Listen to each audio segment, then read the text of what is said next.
რომ იცოდეთ რას გადაურჩი ამ ხაწესით ცხვარი უნდა დაუკლო. უბრალოდ საწყომაც ხოლმე რა დააშავა, რამეს სხვას მოვიფიქრებ, მაგრამ მართლა გადარჩენილი ვარ, ვინაღამ აუფეთქდი. დიაგნოსტიკაზე მიმავალმა ვიგრძენი რაღაც პერიოდის შემდეგ რაღაცნაირი ცხელი სუნი. თავიდან მიფიქრე მეჩვენება მეთქი და გავაგრძელე გზა. მე საკმაოდ დიდი მანძილი რომ გავიარე, მივხვდი რომ არ მეჩვენებოდა და ნამდვილად ჩემს სალონში იდგა ეს სუნი.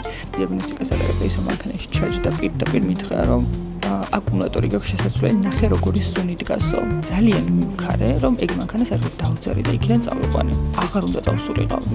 რომ მივყვანე და მანქანა გავაჩერე იმ ადგილას, სადაც სახურავი უნდა გაკეთებული იყო, უკვე წამოსვლას ვაპირებდი და აი შინაგანმა ხმამ მითხრა რომ ეხლა დაბრუნდი და ის აკუმულატორი გამოაერთე იქიდან. მოხადეთ საბარგული და აკუმულატორს უკვე ბული ასდიო და ფაქტობრივად იმდენად ცხელი იყო რომ საერთოდ ვერც შეეხო და ამ დროს მითხრა ბიჭმა რომ უი ეს მართლა უნდა გამოვაერთო.